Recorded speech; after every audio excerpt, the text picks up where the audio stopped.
ಎಲ್ಲಿಗೂ ನಮಸ್ಕಾರ. ಏಕಲವ್ಯ ಯೂಟ್ಯೂಬ್ ಚಾನಲ್ಗೆ ನಿಮಗೆಲ್ಲ ಸ್ವಾಗತ. ಜನವರಿ 31 ದಿನಾಂಕದ RRB NTPC ಪರೀಕ್ಷೆಯ ಕೆಲವೊಂದಿಷ್ಟು ಆಯ್ದ ಗಣಿತದ ಪ್ರಶ್ನೆ ಮತ್ತು ಉತ್ತರಗಳನ್ನು ಈ ವಿಡಿಯೋದಲ್ಲಿ ಡಿಸ್ಕಸ್ ಮಾಡೋಣ.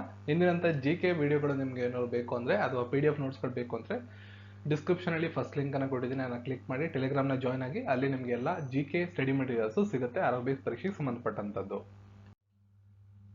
ಜೊತೆಗೆ ನೀವೇನಾದ್ರೂ RRB NTPC ಪರೀಕ್ಷೆನ ಫಾಲೋ ಮಾಡ್ತಿದ್ರೆ ಹಲವಾರು ದಿನಗಳ ವಿಡಿಯೋಗಳನ್ನ ಮಾಡಿದ್ದೀನಿ ಆಲ್ರೆಡಿ. ಕ್ವಶನ್ಸ್ ಯಾವ್ಯಾವ ಸಿಕ್ಕಿದೆ ಅದೆಲ್ಲ ಮಾಡಿದ್ದೀನಿ. ಪ್ಲೇ ಲಿಸ್ಟ್ ಇದೆ RRB NTPC 2021 ಅಂತ, ಚಾನಲ್ ನಲ್ಲಿ ಹೋಗಿ ನೋಡ್ಬೋದು. So one by one question ನೋಡ್ತಾ ಹೋಗೋಣ. ಈಗ find the odd one out. ಗುಂಪಿನಿಂದ 3ರಲ್ಲಿ ಸಾಮ್ಯತೆ ಇರ್ತದೆ, 1ರಲ್ಲಿ ಸಾಮ್ಯತೆ ಇರೋದಿಲ್ಲ. ಅದನ್ನ ಗುಂಪಿಂದ ಆಚೆ ತೆಗಿಬೇಕು. ಆ ರೀತಿಯಾದಂತ ಪ್ರಶ್ನೆ. 113, 211, 223, 227. ಸೊ ಈ ತರ ಸಂಖ್ಯೆಗಳನ್ನ ಕೊಟ್ಟಾಗ ಮೊದಲು ಅಡಿಷನ್ ಮಾಡಿ ನೋಡಿ. 113 1 + 1 + 3 5 ಆಗುತ್ತೆ. 211ನ್ನ 2 + 1 + 1 4 ಆಗುತ್ತೆ. ನೆಕ್ಸ್ಟ್ ನೋಡಿ 2 + 2 + 3 7 ಆಗುತ್ತೆ. ಹಾಗೆ 2 + 2 + 7 11 ಆಗುತ್ತೆ. ನೀವು ನೋಡ್ತಿದ್ರೆ ಸಾಮ್ಯತೆನ 5, 7, 11 ಎಲ್ಲ ಬೆಸ ಸಂಖ್ಯೆಗಳು, 4 ಮಾತ್ರ ಸಮ ಸಂಖ್ಯೆ. ಹಾಗಾಗಿ ಇಲ್ಲಿಂದ ಗುಂಪಿಂದ ಆಚೆ ತೆಗಿಬೇಕಾಗಿರ್ತಕ್ಕಂಥ ಸಂಖ್ಯೆ 211. ಓಕೆ, ಈ ರೀತಿ ಲಾಜಿಕ್ ಅನ್ನ ಇದು ಫಾಲೋ ಮಾಡುತ್ತೆ. ಸೊ ಆಪ್ಷನ್ ಬಿ ಸರಿಯಾದಂತ ಉತ್ತರ. ಸಮಾಂತರ ಚತುರ್ಭುಜದ ಪರಿಧಿ ಕೊಟ್ಟಿದ್ದಾರೆ ಮತ್ತು ಎತ್ತರವನ್ನ ಕೊಟ್ಟಿದ್ದಾರೆ. ಪರಿಧಿ ಅಂದ್ರೆ ಪೆರಿಮೀಟರ್. ಸಮಾಂತರ ಚತುರ್ಭುಜ ಅಂದ್ರೆ ರ್ಯಾಂಬೋಸ್ ಅಂತ ಕರಿತೀವಿ, 52. ಮತ್ತು ಹೈಟ್ ಅನ್ನು ಕೊಟ್ಟಿದ್ದಾರೆ 7. ಅದರ ವಿಸ್ತೀರ್ಣವನ್ನ ಕಂಡುಹಿಡಿಯಿರಿ ಅಂತ ಕೇಳಿದ್ದಾರೆ. ಸಮಾಂತರ ಚತುರ್ಭುಜ ಅಂದ್ರೆ ರ್ಯಾಂಬೋಸ್ ಅಂತ ಕರಿತೀವಿ, ರ್ಯಾಂಬೋಸ್. ಓಕೆ, ಸೊ ಯಾವ ರೀತಿ ಮಾಡೋದು ಅಂತ ನೋಡೋಣ. ಏರಿಯಾವನ್ನ ಕಂಡುಹಿಡಿಬೇಕಾದ್ರೆ ಬೇಸ್ ಇಂಟು ಹೈಟ್ ಬೇಕು. ಬೇಸ್ ಇಂಟು ಹೈಟ್, ಸರಿನಾ? ಏರಿಯಾ ಆಫ್ ರ್ಯಾಂಬೋಸ್ ಕಂಡುಹಿಡಿಬೇಕಾದ್ರೆ ಇಲ್ಲಿ ಹೈಟ್ ನಮಗೆ ಗೊತ್ತಿದೆ, ಬೇಸ್ ಕೊಟ್ಟಿಲ್ಲ. ಬೇಸ್ ಬದಲಿಗೆ ಪೆರಿಮೀಟರ್ನ ಕೊಟ್ಟಿದ್ದಾರೆ. ಸಮಾಂತರ ಚತುರ್ಭುಜದ ಪೆರಿಮೀಟರ್ನ ಕಂಡುಹಿಡಿಬೇಕಾದ್ರೆ ಅದರ ಬೇಸಸ್ನ ಆಡ್ ಮಾಡ್ಕೋಬೇಕು. ಯಾಕಂದ್ರೆ ಸಮಾಂತರ ಚತುರ್ಭುಜದ 4 ಬೇಸ್ಗಳನ್ನ ಆಡ್ ಮಾಡಿದ್ರೆ ಪೆರಿಮೀಟರ್ ಸಿಗುತ್ತೆ. ಸೊ 4 ಬೇಸ್ಗಳು ಅಂದ್ರೆ ಪೆರಿಮೀಟರ್ ಇಸ್ ಈಕ್ವಲ್ ಟು ಎಷ್ಟು ಕೊಟ್ಟಿರ್ತಾರೋ ಅದನ್ನ 4ರಿಂದ ಭಾಗಾಕಾರ ಮಾಡ್ಕೋಬೇಕು, ಸರಿನಾ? ಪೆರಿಮೀಟರ್ನ ಕೊಟ್ಟಿದ್ದಾರೆ 52. 4 ಸೈಡ್ಗಳು ಸೇಮ್ ಇರ್ತವೆ. 4 ಸೈಡ್ಗಳನ್ನ ಆಡ್ ಮಾಡ್ಕೋಬೇಕು. ಆಡ್ ಮಾಡ್ಕೊಂಡಾಗ ನಮಗೆ ಈ ಒಂದು ಪೆರಿಮೀಟರ್ ಬರುತ್ತೆ. ಹಾಗಾಗಿ 4ರಿಂದ ಭಾಗಾಕಾರ ಮಾಡ್ಕೋತೀನಿ. ಭಾಗಾಕಾರ ಮಾಡ್ಕೊಂಡ್ರೆ ಈಚ್ ಸೈಡ್ ನಮಗೆ ಸಿಗುತ್ತೆ, ಅಂದ್ರೆ ಬೇಸ್ ಕೂಡ ಸಿಗುತ್ತೆ ಅದರಲ್ಲಿ. ಈಚ್ ಸೈಡ್ ನಮಗೆ ಸಿಗೋದ್ರಿಂದ ಬೇಸ್ ಕೂಡ ಅದರಲ್ಲಿ ಇರುತ್ತದೆ. ಸೊ ಪೆರಿಮೀಟರ್ನ ನಾವು ಡಿವೈಡ್ ಮಾಡ್ಕೊಂಡ್ರೆ ನಮಗೆ ಬೇಸ್ ಸಿಗುತ್ತೆ. ಸೊ 52ರ 4ರಿಂದ ಭಾಗಾಕಾರ ಮಾಡಿ 13 ಮೀಟರ್ ಬರುತ್ತೆ. ಸೊ ಏರಿಯಾ ಇವಾಗ ನಮಗೆ ಒಂದು ಬೇಸ್ ಅಂತೂ ಸಿಕ್ಕಿದೆ 13 ಮತ್ತು ಹೈಟ್ ಅವರೇ ಕೊಟ್ಟಿದ್ದಾರೆ 7. 13 91. ಇದು ಮೀಟರ್, ಇದು metre. So metre square. Area of rhombus ಅವ್ರು ಕೇಳಿರ್ತಕ್ಕಂಥದ್ದು. ಸೊ ಈ ಪ್ರಶ್ನೆಗೆ ಸರಿಯಾದಂಥ ಉತ್ತರ ನಿಮಗೆ ಸಿಕ್ಕಿದೆ. Length of sides of rhombus ಅನ್ನ ಕಂಡುಹಿಡಿಬೇಕಾದ್ರೆ ಎಷ್ಟು ಪೆರಿಮೀಟರ್ನ ಕೊಟ್ಟಿದ್ದಾರೆ ಅದನ್ನ 4ರಿಂದ ಭಾಗ ಮಾಡಬೇಕು. ಆವಾಗ ಆ ಒಂದು ಸೈಡ್ಸ್ ನಮಗೆ ಸಿಗುತ್ತೆ. ಸೊ ಸೈಡ್ಸ್ ಅಂದ್ರೆ ಇಟ್ಸ್ ನಥಿಂಗ್ ಬಟ್ ಬೇಸ್. ಓಕೆನಾ? 13 ಅದನ್ನು ಕಂಡುಹಿಡ್ಕೊಂಡ್ವಿ. ಹೈಟ್ ಅನ್ನು ಅವರೇ ಕೊಟ್ಟಿದ್ದಾರೆ 91 ಮೀಟರ್ ಸ್ಕ್ವೇರ್. ಉತ್ತರ ಬಂತು. ಹೇಳಿಕೆ ಮತ್ತು ವಾದಗಳಿಗೆ ಸಂಬಂಧಪಟ್ಟಂಗೆ ಪ್ರಶ್ನೆ. ಎಲ್ಲಾ ಖಾಸಗಿ ಶಾಲೆಗಳನ್ನು ಮುಚ್ಚಬೇಕೆ ಅನ್ನೋದು ಒಂದು ಹೇಳಿಕೆ. ಓಕೆ, ಪ್ರಶ್ನಾರ್ಥಕ ಹೇಳಿಕೆ. ವಾದಗಳು: ಇಲ್ಲ, ಶ್ರೀಮಂತರ ಮಕ್ಕಳು ಎಲ್ಲಿ ಅಧ್ಯಯನ ಮಾಡುತ್ತಾರೆ ಅನ್ನೋದು ಮೊದಲನೇದು. ಹೌದು, ಅತಿ ಹೆಚ್ಚು ಹಣವನ್ನ ತೆಗೆದುಕೊಳ್ತಾರೆ ಅಂತ ಎರಡನೇದು. ಸೊ ಈ ಒಂದು ಹೇಳಿಕೆನ ನೋಡಿ, ಆರ್ಗ್ಯುಮೆಂಟ್ ಅನ್ನ ನೋಡಿ, ಈ ಹೇಳಿಕೆನ ನೋಡಿ, ಆರ್ಗ್ಯುಮೆಂಟ್ಸ್ ಗಳನ್ನ ನಾವು ಒಪ್ಕೋಬೇಕು ಇಲ್ಲ ಬಿಡಬೇಕು. ನೋಡಿ, ಫಸ್ಟ್ ಆರ್ಗ್ಯುಮೆಂಟ್, ಸೆಕೆಂಡ್ ಆರ್ಗ್ಯುಮೆಂಟ್. 2 ಸರಿ ಇದ್ರೆ 3ನೇ ಆಪ್ಷನ್, 2 ಸರಿ ಇಲ್ಲ ಅಂದ್ರೆ 4ನೇ ಆಪ್ಷನ್. ಮೊದಲನೇ ಹೇಳಿಕೆ ನೋಡ್ಕೊಳ್ಳಿ. ಖಾಸಗಿ ಶಾಲೆಗಳನ್ನು ಮುಚ್ಚಬೇಕೆ ಅನ್ನೋದು ಮೊದಲನೇದು. ಇಲ್ಲ, ಶ್ರೀಮಂತರ ಮಕ್ಕಳು ಎಲ್ಲಿ ಅಧ್ಯಯನ ಮಾಡುತ್ತಾರೆ. ಸೊ ಈ ಹೇಳಿಕೆಗೆ ಈ ವಾದ ಸರಿಯಾಗೋದಿಲ್ಲ, ಸರಿನಾ? ಶ್ರೀಮಂತರ ಮಕ್ಕಳು ಎಲ್ಲಿ ಅಧ್ಯಯನ ಮಾಡ್ತಾರೆ ಅಂದ್ರೆ ಖಾಸಗಿ ಶಾಲೆಗಳಲ್ಲಿ ಓದ್ತಕ್ಕಂಥವ್ರು ಎಲ್ಲ ಪರಿಪೂರ್ಣವಾಗಿ ಶ್ರೀಮಂತರ ಮಕ್ಕಳೇ ಆಗಿರೋದಿಲ್ಲ. ಹಾಗಾಗಿ ಮೊದಲನೇ ಹೇಳಿಕೆ ತಪ್ಪಾಗ್ಬಿಡುತ್ತೆ. ಹೌದು, ಅವರು ಹೆಚ್ಚು ಹಣವನ್ನ ತೆಗೆದುಕೊಳ್ಳುತ್ತಾರೆ. ಇದು ಕೂಡ ನಿಲ್ಲೋದಿಲ್ಲ ಇಲ್ಲಿ ಸ್ಟೇಟ್ಮೆಂಟ್ ಅಲ್ಲಿ. ಇನ್ಫ್ಯಾಕ್ಟ್ ಪರಿಪೂರ್ಣವಾಗಿ ಯಾವುದೇ ಖಾಸಗಿ ಶಾಲೆ ಅತಿ ಹೆಚ್ಚು ಹಣವನ್ನೇ ತೆಗೆದುಕೊಳ್ತಾರೆ ಅಂತಾನೂ ಕೂಡ ಹೇಳಕ್ಕಾಗೋದಿಲ್ಲ. ಹಾಗಾಗಿ ಎರಡನೇ ವಾದ ಕೂಡ ಇಲ್ಲಿ ನಿಲ್ಲೋದಿಲ್ಲ. 2 ವಾದಗಳು ಈ ಒಂದು ಹೇಳಿಕೆಗೆ ಸರಿಯಾಗದಿರೋದ್ರಿಂದ option 4 neither 1 argument or 2 argument 2 ಕೂಡ ಆಗೋದಿಲ್ಲ ಅಂತ ನಾವು ಇಲ್ಲಿ ಆಯ್ಕೆ ಮಾಡ್ಕೋಬೇಕು. ಒಂದು ಟ್ರೈನ್ ನ ಲೆಂತ್ ಅನ್ನು ಕೊಟ್ಟಿದ್ದಾರೆ ಮತ್ತು ಆ ಟ್ರೈನು ಒಂದು ಪ್ಲಾಟ್ಫಾರ್ಮ್ ನ ಲೆಂತ್ ಅನ್ನ ಪಾಸ್ ಮಾಡುತ್ತೆ 14 ಸೆಕೆಂಡ್ ಅಲ್ಲಿ. ಸ್ಪೀಡ್ ಆಫ್ ದ ಟ್ರೈನ್ ನ ಕಂಡುಹಿಡಿಬೇಕು. ನಿಮ್ಗೆಲ್ಲ ಗೊತ್ತಿರುವಂಗೆ formula. Speed of the train ನ ಕಂಡುಹಿಡಿಬೇಕಾದ್ರೆ ಎಷ್ಟು ಡಿಸ್ಟೆನ್ಸ್ ಟ್ರಾವೆಲ್ ಮಾಡಿದೆ ಮತ್ತು ಎಷ್ಟು ಸಮಯ ತೆಗೆದುಕೊಂಡಿದೆ ಅಂತ ನೀವು ಕಂಡುಹಿಡಿದ್ಬಿಟ್ರೆ ಅಂದರೆ ಡಿಸ್ಟೆನ್ಸನ್ನೇ ಟೈಮಿಂದ ಭಾಗಾಕಾರ ಮಾಡಿದ್ರೆ ನಿಮಗೆ ಸ್ಪೀಡ್ ಸಿಗುತ್ತೆ. ಸೊ ಮೊದಲನೇದು ಅರ್ಥ ಮಾಡ್ಕೊಳ್ಳಿ. 225 ಮೀಟರು ಟ್ರೈನ್ನ ಉದ್ದ 225 ಮೀಟರ್ ಪ್ಲಸ್ ಪ್ಲಾಟ್ಫಾರ್ಮ್ನ ಉದ್ದ 475 ಮೀಟರ್, ಎರಡನ್ನ ಆ್ಯಡ್ ಮಾಡ್ಕೋಬೇಕು, ಯಾಕಂದರೆ ಟೋಟಲ್ ಡಿಸ್ಟೆನ್ಸ್ ಅದು. ಟೈಮನ್ನು ಅವ್ರು ಕೊಟ್ಟಿದ್ದಾರೆ 14 ಸೆಕೆಂಡ್ಸ್. 225 ಪ್ಲಸ್ 475 700 ಆಗುತ್ತೆ. 700/14 ಆಗುತ್ತೆ. ಇದನ್ನ ಪೂರ್ಣವಾಗಿ 14ರಿಂದ ಭಾಗ ಆಗುತ್ತೆ. 14 70 50 metre per second. Speed metre per second ಅಲ್ಲಿ ಸಿಕ್ಕಿರೋದು ನಿಮಗೆ, ಯಾಕಂದ್ರೆ ಅವರು ಈ ಸೆಕೆಂಡ್ಸ್ ಅಲ್ಲಿ ಕೊಟ್ಟಿದ್ದಾರೆ, ಬಟ್ ಆನ್ಸರ್ಗಳಲ್ಲಿ ಕಿಲೋಮೀಟರ್ ಪರ್ ಅವರ್ ಅಲ್ಲಿದೆ. ಕಿಲೋಮೀಟರ್ ಪರ್ ಅವರ್ ಅಲ್ಲಿ ಇರೋದ್ರಿಂದ 50ನ್ನ ನೀವು ಮತ್ತೆ ಡಿವಿಷನ್ ಮಾಡ್ಕೋಬೇಕಾಗತ್ತೆ. ಸೊ 18/5ರಿಂದ ನೀವು ಇದನ್ನ ಭಾಗಾಕಾರ ಮಾಡ್ಕೊಳ್ಳಿ. ಯಾವುದೇ ಒಂದು ಸಂಖ್ಯೆ ಮೀಟರ್ ಪರ್ ಸೆಕೆಂಡ್ ಅಲ್ಲಿ ಇದ್ರೆ ಅದನ್ನ ಕಿಲೋಮೀಟರ್ ಪರ್ ಅವರ್ಗೆ ಕನ್ವರ್ಟ್ ಮಾಡೋದಕ್ಕೆ 18/5ರಿಂದ ಭಾಗಾಕಾರ ಮಾಡಬೇಕು. ಸೊ 50 ನಮಗೆ ಸಿಕ್ಕಿದೆ, ಮೀಟರ್ ಪರ್ ಸೆಕೆಂಡ್ ಅಲ್ಲಿ ಇದೆ, ಅದನ್ನ ಕಿಲೋಮೀಟರ್ ಪರ್ ಅವರ್ ಕನ್ವರ್ಟ್ ಮಾಡೋಕ್ಕೆ 18/5ರಿಂದ ಭಾಗಾಕಾರ ಮಾಡ್ತೀವಿ. 5 ಒಂದ್ಲಿ 5 ಹತ್ಲಿ 10 × 18 180 kilometre per second, kilometre per hour 50 metre per second ಅನ್ನ ಕಿಲೋಮೀಟರ್ ಪರ್ ಅವರ್ಗೆ ಕನ್ವರ್ಟ್ ಮಾಡಿದಾಗ 180 ಕಿಲೋಮೀಟರ್ ಪರ್ ಅವರ್ ಆಗಿ ಕನ್ವರ್ಟ್ ಆಗುತ್ತೆ. ನೋಡಿ, ಇದೇ ಲೆಕ್ಕದಲ್ಲಿ ಒಂದು ಪಕ್ಷ 180 ಕಿಲೋಮೀಟರ್ ಪರ್ ಅವರ್ ಬಂದಿರ್ತದೆ, ಬಟ್ ಆಪ್ಷನ್ಗಳಲ್ಲಿ ಮೀಟರ್ ಪರ್ ಸೆಕೆಂಡ್ ಅಲ್ಲಿ ಕೊಟ್ಟಿದ್ದಾರೆ ಅಂದಾಗ 180ನ್ನ 5/18ರಿಂದ ಡಿವಿಷನ್ ಮಲ್ಟಿಪ್ಲೈ ಮಾಡೋದು ಅಷ್ಟೇ. ಅವಾಗ ನೋಡಿ 18 ಒಂದ್ಲಿ 18 ಹತ್ಲಿ 10 × 5 50 metre per second. Metre per ಸೆಕೆಂಡ್ನ ಕಿಲೋಮೀಟರ್ ಪರ್ ಅವರ್ ಕನ್ವರ್ಟ್ ಮಾಡ್ಬೇಕಾದ್ರೆ 18/5, ಕಿಲೋಮೀಟರ್ ಪರ್ ಸೆಕೆಂಡ್ನ ಮೀಟರ್ ಪರ್ ಇದಕ್ಕೆ ಕನ್ವರ್ಟ್ ಮಾಡಬೇಕಾದ್ರೆ 5/18. ಯಾವುದು ಅನುಕೂಲ ನಿಮಗೆ ಎಕ್ಸಾಮಲ್ಲಿ ಯಾವ ರೀತಿ ಪ್ರಶ್ನೆ ಕೇಳಿದ್ರೆ ಅದರ ಮೇಲೆ ನೀವು ಆನ್ಸರ್ಗಳನ್ನು ಮಾಡಬಹುದು. ಮತ್ತೊಂದು ಸರಣಿ ಕೊಟ್ಟಿದ್ದಾರೆ 86, 100, 115, 131. ನೋಡಿ, ಇವೆಲ್ಲ ಎಕ್ಸಾಮಲ್ಲಿ ಬಂದಿರೋ ಕ್ವಶನ್ಸು, ನಾನು ಯಾವುದನ್ನು ಕ್ರಿಯೇಟ್ ಮಾಡಿಲ್ಲ. ಓಕೆನಾ? 86, 100, 115, 131. ಡಿಫ್ರೆನ್ಸಸ್ ನೋಡಿ 14.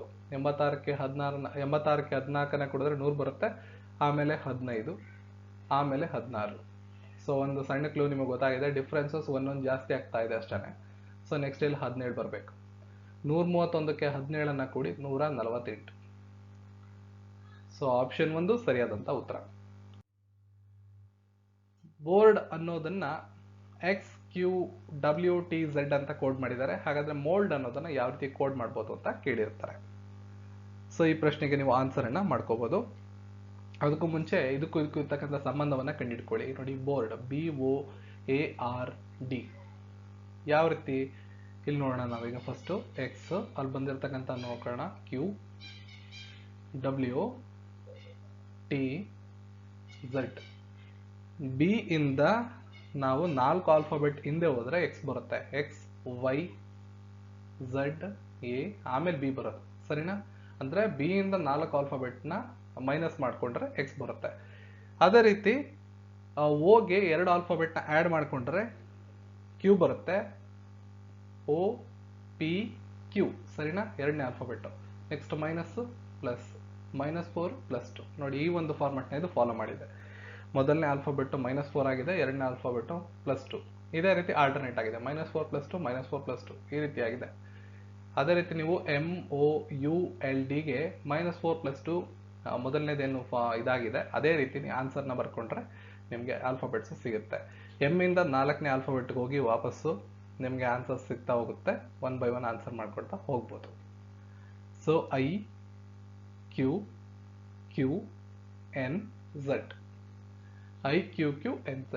ಆಪ್ಷನ್ 1 ಸರಿಯಾದಂಥ ಉತ್ತರ ಆಗುತ್ತೆ. ಇದು ಅಷ್ಟೇ, ಎಮ್ ಇಂದ 4ನೇ ಆಲ್ಫಾಬೆಟ್ ಮೈನಸ್ ಮಾಡಿ ಐ ಬರುತ್ತೆ. O ಇಂದ +2 ಮಾಡಿ ಕ್ಯೂ ಬರುತ್ತೆ. ಯು ಇಂದ -4 ಮಾಡಿ ಕ್ಯೂ ಬರುತ್ತೆ. ಎಲ್ ಇಂದ +2 ಮಾಡಿ ಎನ್ ಬರುತ್ತೆ. ಡಿ ಇಂದ -4 ಮಾಡಿ ಝಡ್ ಬರುತ್ತೆ. ಓಕೆನಾ? ಸೊ ಆಪ್ಷನ್ 1 ಸರಿಯಾದಂಥ ಉತ್ತರ. A circular disc of area 54 metre square roll downs a distance of 1.98 kilometre. ಒಂದು ಸರ್ಕುಲರ್ ಡಿಸ್ಕ್ ಅನ್ನ ಕೊಟ್ಟಿದ್ದಾರೆ, ಅದರ ಏರಿಯಾ ಕೊಟ್ಬಿಟ್ಟಿದ್ದಾರೆ. ಸೊ ಏರಿಯಾ ಕೊಟ್ಟಿದ್ದಾರೆ ಸರ್ಕಲ್ದು 154 ಮೀಟರ್ ಸ್ಕ್ವೇರ್. ಒಂದು ಡಿಸ್ಟೆನ್ಸ್ ಅನ್ನ ಕೊಟ್ಟಿದ್ದಾರೆ 1.98 kilometre. Find the number of revolutions required by the circular disc to complete one distance. ಈ ರೆವಲ್ಯೂಷನ್ಸ್ ಅಂದ್ರೆ ಸರ್ಕಂಫರೆನ್ಸ್, ಒಂದು ಸರ್ಕಂಫರೆನ್ಸ್ನ ಒಂದು ರೆವಲ್ಯೂಷನ್ ಅಂತ ಕರಿತೀವಿ. ಸರ್ಕಂಫರೆನ್ಸ್ನ ಕಂಡುಹಿಡ್ಕೊಂಡ್ರೆ ಒಂದು ರೊಟೇಷನ್ ಎಷ್ಟಾಯ್ತು ಅಂತ ಕಂಡುಹಿಡಿಬೋದು. ಸೊ ನಮ್ಮ ಹತ್ರ ಇರೋ ಸ್ಟ್ಯಾಟ್ಸ್ ಅನ್ನ ನೋಡ್ಕೊಂಡ್ರೆ ಏರಿಯಾವನ್ನ ಕೊಟ್ಟಿದ್ದಾರೆ. ಏರಿಯಾ ಆಫ್ ದಿ ಸರ್ಕಲ್ ಅಂತ ಅನ್ಕೊಳ್ಳಿ ನೀವು. ಸರ್ಕ್ಯುಲರ್ ಡಿಸ್ಕ್ ಒಂದು ಸರ್ಕಲ್ದು ಏರಿಯಾ ಕೊಟ್ಟಿದ್ದಾರೆ. ಸೊ ಅದನ್ನ ಬರ್ಕೊಂಡಿದ್ದೀನಿ. Distance 1.98 metre. ಯಾತಕ್ಕೆ ಈ ಡಿಸ್ಟೆನ್ಸ್ ಕೊಟ್ಟಿದ್ದಾರೆ ಅಂತ ಫಸ್ಟ್ ನೋಡ್ಕೊಳ್ಳೋಣ. ನೋಡಿ, number of rotations, number of ರೆವಲ್ಯೂಷನ್ಸ್ನ ಕಂಡುಹಿಡಿಬೇಕಾದ್ರೆ ಎಷ್ಟಾಗಿದೆ ನಂಬರ್ ಆಫ್ ರೊಟೇಷನ್ಸ್ ನಾವು ಕೇಳಿರೋದು ಒಂದು ಕಂಪ್ಲೀಟ್ ಇದನ್ನ ಕಂಡುಹಿಡಿಯೋದಕ್ಕೆ. ಸೊ ಟೋಟಲ್ ಲೆಂತ್ ಎಷ್ಟಾಗಿದೆ, ಅದನ್ನ ಲೆಂತ್ ಕವರ್ಡ್ ಬೈ ಒಂದು ರೆವಲ್ಯೂಷನ್ ಇಂದ ಭಾಗಾಕಾರ ಮಾಡಿದ್ರೆ ನಿಮಗೆ ಈ ಉತ್ತರ ಸಿಗುತ್ತೆ. ಸೊ ಇದನ್ನ ಮಾಡೋದಕ್ಕೆ ನಾವು ಫಸ್ಟ್ ಟೋಟಲ್ ಲೆಂತ್ ನ ಅವ್ರು ಆಲ್ರೆಡಿ ಕೊಟ್ಬಿಟ್ಟಿದ್ದಾರೆ 1.98 ಕಿಲೋಮೀಟರ್. ಬಟ್ ಒಂದು ಇದನ್ನ ಕಂಪ್ಲೀಟ್ ಮಾಡೋದಕ್ಕೆ ಎಷ್ಟಾಗತ್ತೆ ಅಂತ ಚೆಕ್ ಮಾಡ್ಕೋಬೇಕು. So area of circle πr² ಅಂತ ನಿಮಗೆ ಗೊತ್ತು. ಸರ್ಕಂಫರೆನ್ಸ್ 2πr ಅಂತ ನಿಮಗೆ ಗೊತ್ತು. ಒಂದು ಸರ್ಕಂಫರೆನ್ಸ್ ನ ನೀವು ಕಂಡುಹಿಡ್ಕೋಬೇಕು. ಅದಕ್ಕೆ ನಿಮಗೆ ಆರ್ ಬೇಕು ಅಂದ್ರೆ ಏರಿಯಾವನ್ನ ಕೊಟ್ಟಿದ್ದಾರೆ, ಇಲ್ಲಿಂದ ಆರ್ ನ ಕಂಡುಹಿಡ್ಕೊಳ್ಳಿ. ಏರಿಯಾ 154. ಸೊ ಪೈ ಅಂದ್ರೆ 22/7, r² ಹಾಗೆ ಇರುತ್ತೆ. So r² is equal to 154 divide by 22 into 7. 22 ಒಂದ್ಲಿ 22 ಏಳ್ಲಿ 7 ಏಳ್ಲಿ 49 ಆಯ್ತು. r² 49 ಆದ್ರೆ r ನ ಬೆಲೆ 7. ಸರ್ಕಂಫರೆನ್ಸ್ ಅನ್ನ ಕಂಡುಹಿಡಿಯಿರಿ. 2πr 2 ಇಂಟು 22/7 ಇಂಟು r ನ ಬೆಲೆ ಇವಾಗ ಕಂಡುಹಿಡಿದಿದ್ರೆ 7. 7 ಕ್ಯಾನ್ಸಲ್ 44. ಸರಿನಾ? ಇವಾಗ ನಂಬರ್ ಆಫ್ ರೆವಲ್ಯೂಷನ್ಸ್ ನ ಕಂಡುಹಿಡಿಬೇಕು ಅಂದ್ರೆ total distance 1.98 kilometre, circumference 44 metre. But ಇದು ಮೀಟರ್ ಇದೆ, ಇದು ಕಿಲೋಮೀಟರ್ ಇದೆ. ಆ ರೀತಿ ಮಾಡೋಕ್ಕಾಗೋದಿಲ್ಲ. ಅಟ್ಲೀಸ್ಟ್ ಇದನ್ನ ಕಿಲೋಮೀಟರ್ ಕನ್ವರ್ಟ್ ಮಾಡ್ಕೋಬೇಕು 44ನ್ನ, ಇಲ್ಲ ಅಂದ್ರೆ ಇದನ್ನ ಮೀಟರ್ ಕನ್ವರ್ಟ್ ಮಾಡ್ಕೋಬೇಕು. ಸೊ ನಿಮ್ಗೆಲ್ಲ ಗೊತ್ತಿರೋಂಗೆ 1 ಕಿಲೋಮೀಟರ್ ಅಂದ್ರೆ 1000 ಮೀಟರ್ಸ್. ಸರಿನಾ? 1.98 ನ ನಾನು ಮೀಟರ್ ಕನ್ವರ್ಟ್ ಮಾಡ್ಕೋಬೇಕು ಅಂದ್ರೆ 1.98 ಇಂಟು 1000 ಮಾಡಬೇಕು. ಯಾಕೆ? ಮೀಟರ್ ಕನ್ವರ್ಟ್ ಮಾಡೋದಕ್ಕೆ. ಡಿವೈಡೆಡ್ ಬೈ 44 ಮೀಟರ್ ಇವಾಗ ಕಂಡುಹಿಡಿದಿದ್ದೀನಿ ಸರ್ಕಂಫರೆನ್ಸ್ ಒಂದು ಕಂಪ್ಲೀಟ್ಗೆ.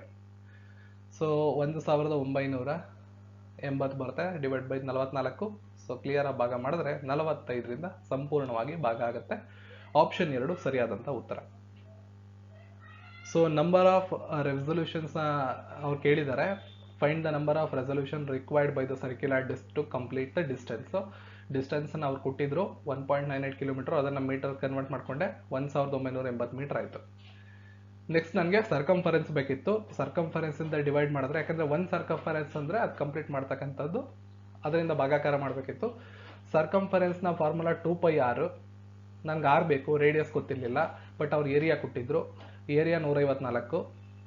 ಅದರಿಂದ ಆರ್ ನ ಕಂಡುಹಿಡ್ಕೊಂಡೆ, R7 ಬಂತು. ನೆಕ್ಸ್ಟ್ ಸರ್ಕಂಫರೆನ್ಸ್ಗೆ ಸಬ್ಸ್ಟಿಟ್ಯೂಟ್ ಮಾಡಿದೆ 44 ಬಂತು. ಕೊಟ್ಟಿರತಕ್ಕಂಥ ಟೋಟಲ್ ಡಿಸ್ಟೆನ್ಸ್ 1.98 ಕಿಲೋಮೀಟರ್ನ ಮೀಟರ್ ಕನ್ವರ್ಟ್ ಮಾಡ್ಕೊಂಡೆ 1980 ಮೀಟರ್ ಆಯಿತು. ಅದನ್ನು 44ರಿಂದ ಡಿವೈಡ್ ಮಾಡಿದ್ರೆ 45 ಬಂತು. ಸೊ ಇದು ಒಂದು ಕಂಪ್ಲೀಟ್ ರೆವಲ್ಯೂಷನ್ ಮಾಡೋದಕ್ಕೆ ಬೇಕಾಗಿರ್ತಕ್ಕಂಥ ಸರ್ಕ್ಯುಲರ್ ಡಿಸ್ಕ್ನ ಒಂದು ಇದಾಗಿರ್ತದೆ. ಸೊ ಮುಂದೆ ಹೋಗೋಣ. ವರದಿಗಾರ ಸುದ್ದಿ. ಹಾಗಾದ್ರೆ ಪೈಲಟ್ ಏನು ಅಂತ ಕೇಳಿದ್ದಾರೆ. ಸೊ ಇದಕ್ಕೆ ವಿಮಾನ ಸರಿಯಾದಂತ ಉತ್ತರ.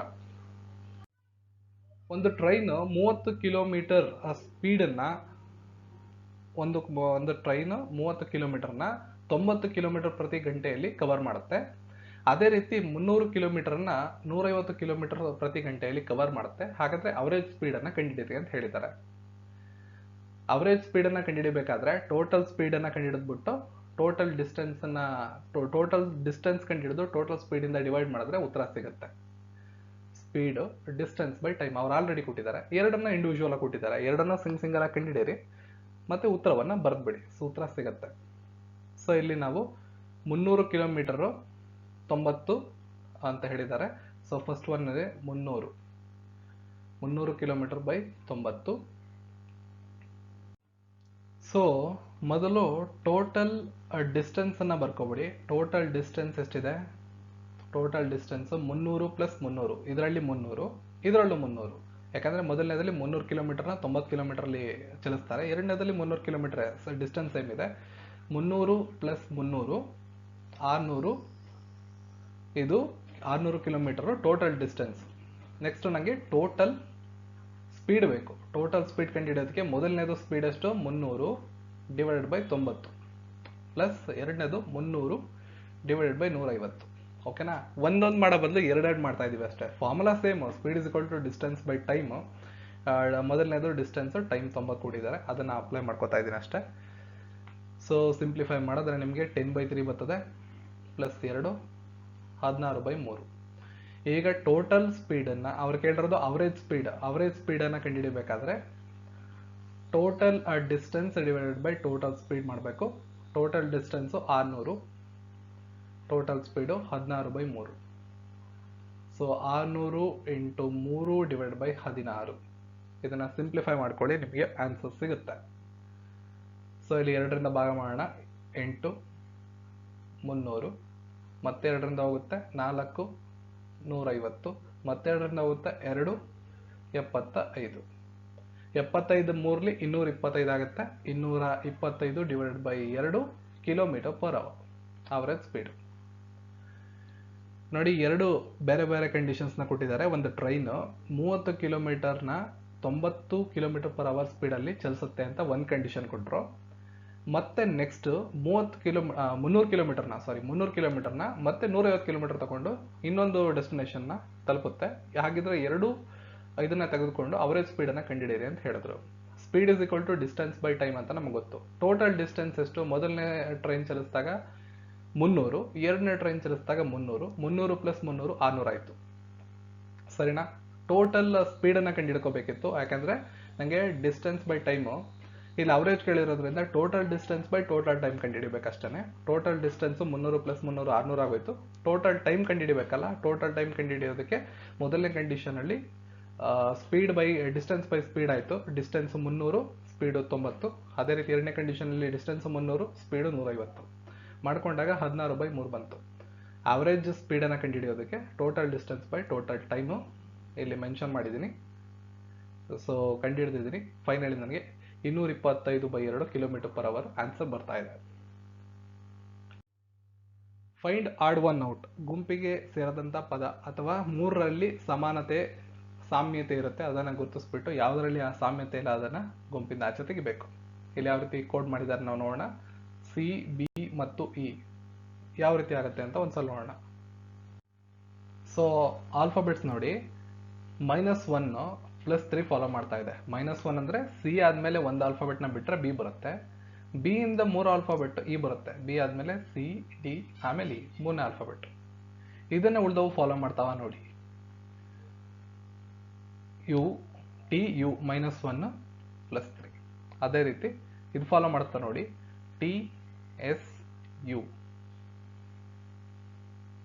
ಫಸ್ಟ್ ಒನ್ ಫಾಲೋ ಮಾಡುತ್ತಾ, ಬಟ್ ಟಿ ಆದ್ಮೇಲೆ ಯು ಬಂದ್ಬಿಟ್ಟಿದೆ, +2 ಆಗುತ್ತೆ ಇಲ್ಲಿ ಅಷ್ಟೇ. ಹಾಗಿದ್ರೆ ಇನ್ನೊಂದು ಇದೆಯಲ್ಲ, ಅದು ಫಾಲೋ ಮಾಡುತ್ತಾ ನೋಡಿ, E, D, G. So -1, E ಅಲ್ಲಿ 1 ಕಳೆದ್ರೆ ಡಿ ಬರುತ್ತೆ. ಡಿಗೆ +3 ಮಾಡಿ ಇ, ಎಫ್, ಜಿ. ಇದು ಕರೆಕ್ಟ್ ಇದೆ. ಅಂದರೆ ಈ first option, second option, last option 3 ಒಂದೇ ಸಾಮ್ಯತೆಯನ್ನು ಹೊಂದಿವೆ. ಇದು ಮಾತ್ರ ಆಗ್ತಾ ಇಲ್ಲ, ಯಾಕಂದರೆ ಇಲ್ಲಿ ಟಿ ಆದಮೇಲೆ ಯು, ಆಮೇಲೆ ಇಲ್ಲಿ ವಿ ಬಂದಿದ್ರೆ ಕರೆಕ್ಟ್ ಇರೋದು. ಬಟ್ ಇಲ್ಲಿ ಯು ಕೊಟ್ಬಿಟ್ಟಿದ್ದಾರೆ, ಹಾಗಾಗಿ ಆಪ್ಷನ್ 3ನ ಗುಂಪಿಂದ ಆಚೆ ತೆಗಿಬೇಕು. ಒಂದು ಪೈಪ್ನ ಸಮಸ್ಯೆಯನ್ನು ಕೊಟ್ಟಿದ್ದಾರೆ. ಪೈಪ್ ಎ ಮತ್ತು ಪೈಪ್ ಬಿ ಕ್ರಮವಾಗಿ 6 ಮತ್ತು 8 ಗಂಟೆಗಳಲ್ಲಿ ಟ್ಯಾಂಕನ್ನು ತುಂಬುತ್ತವೆ. ಪೈಪ್ ಸಿ ಅದೇ ಟ್ಯಾಂಕನ್ನು 12 ಗಂಟೆಗಳಲ್ಲಿ ಖಾಲಿ ಮಾಡುತ್ತದೆ. ಎಲ್ಲ 3 ಕೊಳವೆಗಳನ್ನು ಒಂದೇ ಸಮಯದಲ್ಲಿ ತೆರೆದರೆ ಆ ಟ್ಯಾಂಕು ಎಷ್ಟೊತ್ತಲ್ಲಿ ತುಂಬಿಕೊಳ್ಳುತ್ತೆ ಅಂತ ಪ್ರಶ್ನೆ ಕೇಳಿದ್ದಾರೆ. ಅದಕ್ಕೆ ಕೆಲವೊಂದಿಷ್ಟು ಆಪ್ಷನ್ಸ್ಗಳನ್ನು ಕೊಟ್ಟಿದ್ದಾರೆ. ಎ, ಬಿ ಮತ್ತು ಸಿ ಇದೆ. ಇಲ್ಲಿ ಎ, ಬಿ ಟ್ಯಾಂಕ್ಗೆ ನೀರನ್ನ ತುಂಬುತ್ತವೆ, ಸಿ ಟ್ಯಾಂಕಿಂದ ನೀರನ್ನ ತೆಗೆದಾಕುತ್ತೆ.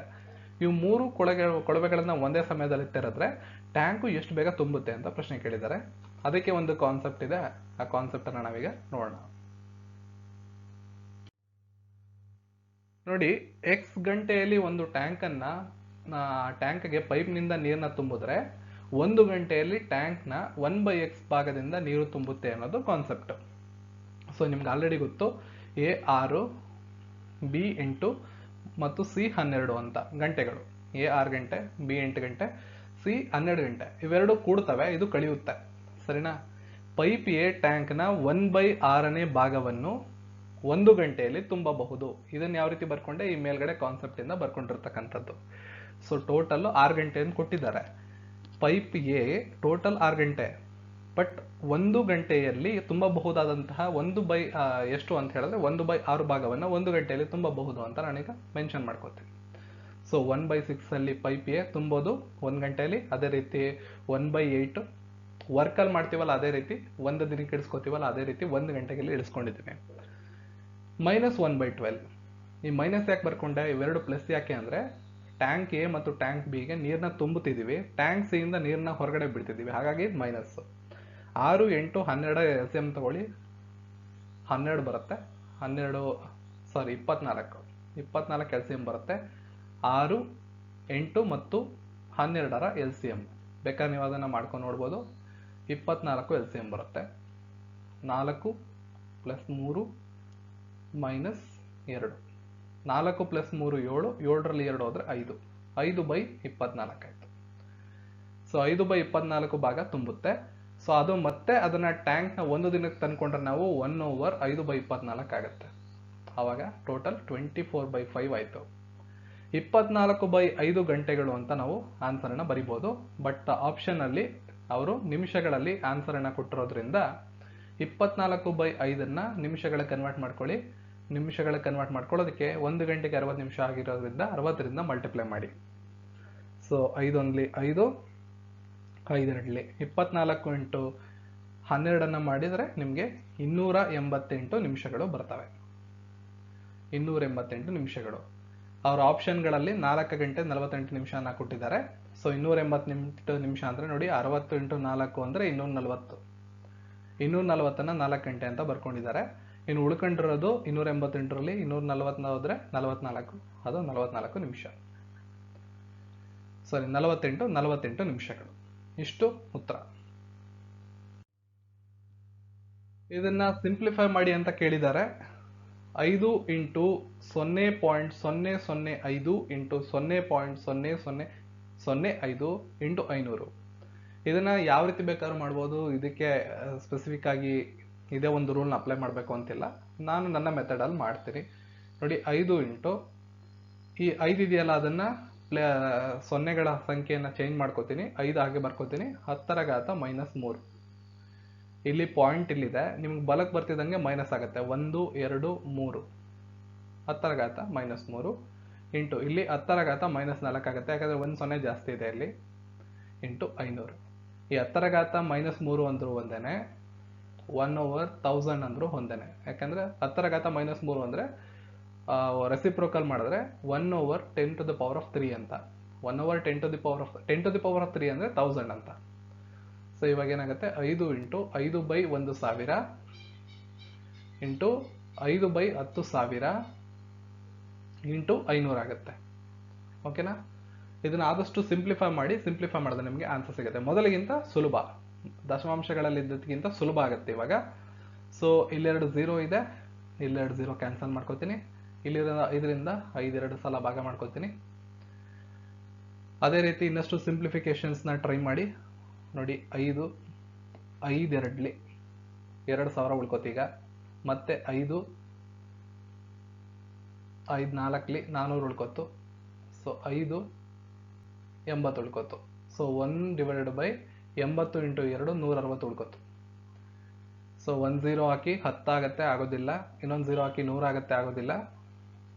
ಸೊ ನೆಕ್ಸ್ಟ್ ಇಷ್ಟು ಬರುತ್ತೆ, 0.00652. 1/160 ಮಾಡಿದ್ರೆ ನಿಮಗೆ ಇಷ್ಟು ಉತ್ತರ ಬರುತ್ತೆ. ನೀವು ಇದನ್ನ ಚೆಕ್ ಮಾಡಿ ನೋಡ್ಬೋದು.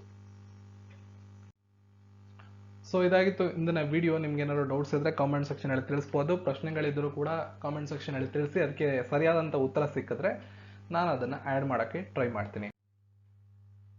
ಸೊ ಮತ್ತೊಂದು ಸಮಸ್ಯೆ ಇದೆ, ಅದನ್ನು ಇಲ್ಲಿ ಕ್ಲಿಯರ್ ಮಾಡ್ಬಿಡ್ತೀನಿ. ಇಲ್ಲೊಂದು ಪ್ರಾಬ್ಲಮ್ ಇದೆ. A man spends 20% of his income on the child's education and 70% of the remaining on other items. If the difference between the savings and his expenditure ಅಂದರೆ ಖರ್ಚು on children's education is 1600, find its total income. ಒಬ್ಬ ವ್ಯಕ್ತಿ ಇದ್ದಾನೆ, ಅವನೇನು ಮಾಡ್ತಾ ಇದ್ದಾನೆ ಅಂದರೆ ಅವನ ಒಟ್ಟು ಆದಾಯದ 20% ಆತನ ಮಗುವಿನ ಶಿಕ್ಷಣದ ಮೇಲೆ ಬಳಸ್ತಾ ಇದ್ದಾನೆ. ಸರಿನಾ? ಆ ವ್ಯಕ್ತಿಯ ಒಟ್ಟು ಆದಾಯ 100x ಅಂತ ಅನ್ಕೊಳ್ಳಿ. 100x ಅನ್ನೋದು ಆ ವ್ಯಕ್ತಿಯ ಒಟ್ಟು ಆದಾಯ. ಅದರ 20% ಅನ್ನ ಅಂದ್ರೆ 20% ಆಫ್ 100x ಅಂದ್ರೆ ಎಷ್ಟಾಗುತ್ತೆ? 20/100 ಇಂಟು 100 100x. ಸೊ 20x ಆಗುತ್ತೆ, ಸರಿನಾ? ಒಬ್ಬ ವ್ಯಕ್ತಿ ತನ್ನ ಒಟ್ಟು ಆದಾಯದ 20%ವನ್ನ ಆ ವ್ಯಕ್ತಿ ತನ್ನ ಮಗುವಿನ ಶಿಕ್ಷಣದ ಮೇಲೆ ಖರ್ಚು ಮಾಡ್ತಾ ಇದ್ದಾನೆ. ಎಷ್ಟಾಗುತ್ತೆ? 20x ಆಗುತ್ತೆ. ಈಗ ಟೋಟಲ್ ಇನ್ಕಮ್ ಆತಂದು 100x ಅಂದ್ರೆ ಅವನು ಆಲ್ರೆಡಿ ಖರ್ಚು ಮಾಡ್ತಿರೋದು 20x, ಉಳ್ಕೊಂಡಿದ್ದೆಷ್ಟು? 80x, ಸರಿನಾ? ಉಳಿಕೆಯನ್ನ ನೋಡ್ಕೊಳ್ಳಿ 80x. ಯಾಕೆ ಅಂದ್ರೆ 70% of the remaining on the other items, ಉಳಿದಿರ್ತಕ್ಕಂಥ ಇದರಲ್ಲಿ 70% ಅನ್ನ ಬೇರೆ ಬೇರೆದ ಖರ್ಚು ಮಾಡ್ತಾನೆ ಅವನು. ಟೋಟಲ್ ಅಲ್ಲಿ ನೀವು ಲೆಕ್ಕ ಹಾಕಬಾರ್ದು, ಉಳ್ಕೊಂಡಿರೋದು 80%. 80% ಅಲ್ಲಿ ಮತ್ತೆ 70% ಆಫ್ 80x ಅನ್ನ ಮತ್ತೆ ಖರ್ಚು ಮಾಡ್ತಾನೆ. 70% of the remaining on other items. ಓಕೆನಾ? 70% ಅಂದ್ರೆ 70/100 ಇಂಟು 80x. 10 ಇಲ್ಲಿ ಕ್ಯಾನ್ಸಲ್ ಆಯ್ತು, ಇಲ್ಲೊಂದು 0 ಇಲ್ಲಿ ಕ್ಯಾನ್ಸಲ್ ಆಯ್ತು, 56x ಆಯ್ತು. ಅರ್ಥ ಆಯ್ತಾ ನಿಮ್ಗೆ? ಟೋಟಲ್ 100x ಅಂತ ಅನ್ಕೊಳ್ಳಿ, ಅದರಲ್ಲಿ 20% ಅನ್ನ ಮಗುವಿನ ಶಿಕ್ಷಣದ ಮೇಲೆ ಖರ್ಚು ಮಾಡ್ತಾನೆ. 100ರಲ್ಲಿ 20x ಹೋದ್ರೆ 80 ಉಳ್ಕೊತು. ಈ 80x ಅಲ್ಲಿ ಮತ್ತೆ 70% ಅನ್ನ ಖರ್ಚು ಮಾಡ್ತಾನೆ ಆತ. ಅದನ್ನು ತೆಗೆದ್ಬಿಟ್ಟಾಗ ಎಷ್ಟು ಖರ್ಚಾಯ್ತು? 56x ಅಷ್ಟು ಆತನಿಗೆ ಖರ್ಚಾಗ್ತಾ ಇದೆ. ಇದಿಷ್ಟು ನಿಮ್ಗೆ ಅರ್ಥ ಆಗಿದೆಯಾ? ನೆಕ್ಸ್ಟ್ ನಾವಿಲ್ಲಿ ಏನ್ ಮಾಡೋಣ ಅಂದ್ರೆ ಒಟ್ಟಾರೆ ಖರ್ಚು ಎಷ್ಟು ಅಂತ ನೋಡ್ಕೊಳ್ಳಿ. ಈಗ ಒಟ್ಟು ಖರ್ಚು ಮೊದಲನೇದು ಮಗುವಿನ ಶಿಕ್ಷಣಕ್ಕೆ 20x ಖರ್ಚು ಮಾಡ್ತಾನೆ. ಉಳ್ಕೊಂಡದ್ರಲ್ಲಿ 70x ಅಂದ್ರೆ 56x ಖರ್ಚು ಮಾಡ್ತಾನೆ. ಟೋಟಲ್ 76x ಒಟ್ಟು ಖರ್ಚು ಒಂದು, ಸರಿನಾ? ಈಗ ಉಳಿತಾಯ ನಾವು ಕಂಡುಹಿಡಿಬೇಕಾದ್ರೆ ಟೋಟಲ್ ಎಷ್ಟಿರ್ತದೋ ಅದರಿಂದ ಒಟ್ಟು ಎಷ್ಟು ಖರ್ಚು ಮಾಡಿದ್ದಾನೆ ಅದನ್ನು ಕಡಿಬೇಕು, ಆವಾಗ ಉಳಿತಾಯ ಅದು. ಸೊ 24x ಆತನ ಒಟ್ಟು ಉಳಿತಾಯ. ಆತನ ಒಟ್ಟು ಆದಾಯ 100x, ಒಟ್ಟು ಖರ್ಚು 76x, ಆತನ ಒಟ್ಟು ಉಳಿತಾಯ 24x. ಬಟ್ ಅವ್ರು ಕೇಳ್ತಿರೋದೇನು? Difference between savings and is expenditure on childs education.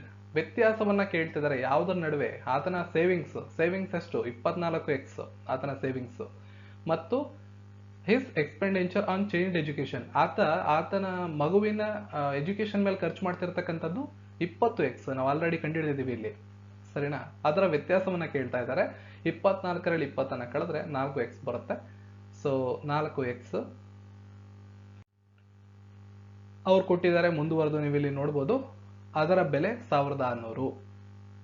If the difference between his savings and his expenditure on childs education is 1600. ಆತನ ಒಟ್ಟು ಉಳಿತಾಯ 24x, ಮಗುವಿನ ಶಿಕ್ಷಣದ ಮೇಲೆ ಅವನು ಖರ್ಚು ಮಾಡೋದು 20x, ಅದು 1600 ರೂಪಾಯಿಗೆ ಸಮ ಅಂತ ಹೇಳಿದ್ದಾರೆ. ಸೊ 24x ಅಲ್ಲಿ 20x ಹೋದ್ರೆ 4x, ಅದು 1600 ರೂಪಾಯಿಗೆ ಸಮ ಆದ್ರೆ x ನ ಬೆಲೆ 400 ರೂಪಾಯಿ ಆಗುತ್ತೆ, ಸರಿನಾ? x ನ ಬೆಲೆ 400 ರೂಪಾಯಿ ಆಗಿದೆ. ಆತನ ಟೋಟಲ್ ಇನ್ಕಮ್ ನಾವು ಸ್ಟಾರ್ಟಿಂಗ್ ಅಲ್ಲಿ 100x ಅಂತ ಅನ್ಕೊಂಡಿದೀವಿ.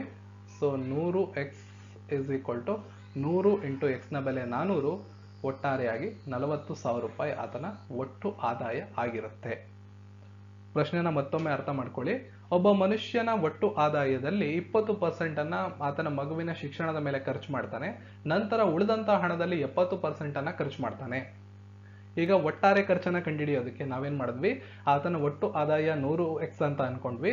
20% ಅನ್ನ ಆತನ ಮಗುವಿನ ಶಿಕ್ಷಣದ ಮೇಲೆ ಖರ್ಚು ಮಾಡ್ತಾನೆ ಅಂದಾಗ ಅದು 20x ಆಗುತ್ತೆ. 100ರಲ್ಲಿ 20x ಅನ್ನ ಖರ್ಚು ಮಾಡಿದ್ರೆ 80x ಉಳ್ಕೊಳುತ್ತೆ. ಈ 80x ನಲ್ಲಿ ಮತ್ತೆ 70% ಅನ್ನ ಆತ ಖರ್ಚು ಮಾಡಿದ್ದಾನೆ, ಅಂದ್ರೆ 56x ಆಯ್ತು. 20x ಮತ್ತು 56x ಎರಡೂ ಕೂಡ ಖರ್ಚುಗಳಾಗಿರೋದ್ರಿಂದ ಒಟ್ಟಾರೆ ಖರ್ಚು 76x ಆಯ್ತು. ಅವನ ಉಳಿತಾಯವನ್ನ ಕಂಡುಹಿಡಿಬೇಕಾದ್ರೆ ಒಟ್ಟು ಆದಾಯದಲ್ಲಿ ಒಟ್ಟು ಖರ್ಚನ್ನ ಕಳಿಬೇಕು. ಒಟ್ಟು ಆದಾಯ 100x ಆದ್ರೆ ಒಟ್ಟು ಖರ್ಚು 76x, ಅವನ ಉಳಿತಾಯ 24x ಆಯ್ತು.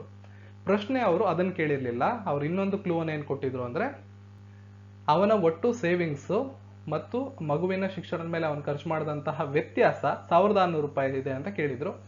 ನಾವು ಉಳಿತಾಯವನ್ನ ಕಂಡುಹಿಡಿದ್ವಿ 24x ಅಂತ, ಮಗುವಿನ ಶಿಕ್ಷಣದ ಮೇಲೆ ಅವನು ಖರ್ಚು ಮಾಡಿದ್ದು 20x. 24ರಲ್ಲಿ 20 ಹೋದ್ರೆ 4x ಬಂತು. ಈ 4x 1600 ರೂಪಾಯಿ ಅಂತ ಅವ್ರು ಕೊಟ್ಟಿದ್ದಾರೆ. ಸೊ ಆ ಒಂದು ಲೆಕ್ಕಾಚಾರದಲ್ಲಿ ನನಗೆ x ನ ಬೆಲೆ 400 ರೂಪಾಯಿ ಅಂತ ಗೊತ್ತಾಯ್ತು.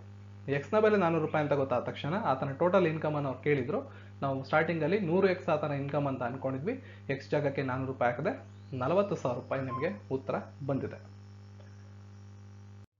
ಸೊ ಇದಿಷ್ಟು ಇಂದಿನ RRB NTPC ಪರೀಕ್ಷೆಯ ಪ್ರಶ್ನೆ ಮತ್ತು ಉತ್ತರಗಳಾಗಿರ್ತವೆ. ಫೆಬ್ರವರಿ ದಿನಾಂಕದ ಕೆಲವೊಂದಿಷ್ಟು ಪ್ರಶ್ನೆಗಳು ಸಿಕ್ಕ ತಕ್ಷಣ ಅದರ ವಿಡಿಯೋನ ಮಾಡ್ತೀನಿ. ಈ ವಿಡಿಯೋನ ಲೈಕ್ ಮಾಡಿ, ಶೇರ್ ಮಾಡಿ, ಚಾನಲ್ನ ಸಬ್ಸ್ಕ್ರೈಬ್ ಮಾಡಿ. ಸೊ ನೀವೇನೋ ನಮ್ಮ ಟೆಲಿಗ್ರಾಮ್ ಗ್ರೂಪ್ನ ಜಾಯ್ನ್ ಆಗಿಲ್ಲ ಅಂದರೆ ಕಾಮೆಂಟ್ ಸೆಕ್ಷನ್ ಮತ್ತು ಡಿಸ್ಕ್ರಿಪ್ಷನ್ ಇರತಕ್ಕಂಥ ಫಸ್ಟ್ ಲಿಂಕನ್ನು ಕ್ಲಿಕ್ ಮಾಡಿ ಹೋಗಿ ಜಾಯ್ನ್ ಆಗ್ಬೋದು. ಎಂದಿನಂತೆ ವೆಬ್ಸೈಟ್ನಲ್ಲಿ ಕೂಡ ಎಲ್ಲ ಪ್ರಚಲಿತ ವಿದ್ಯಮಾನಗಳು ಹಾಗೂ RRB ಪರೀಕ್ಷೆಗೆ ಸಂಬಂಧಪಟ್ಟಂತ ಸ್ಟಡಿ ಮೆಟೀರಿಯಲ್ಸ್ನ ಅಪ್ಲೋಡ್ ಮಾಡಲಾಗಿದೆ. ಡಿಸ್ಕ್ರಿಪ್ಷನ್ ಲಿಂಕ್ ಇದೆ, ಹೋಗಿ ಚೆಕ್ ಮಾಡಿ. ಸಿಗೋಣ ಮತ್ತೊಂದು ವಿಡಿಯೋ. ಎಲ್ರಿಗೂ ಧನ್ಯವಾದಗಳು.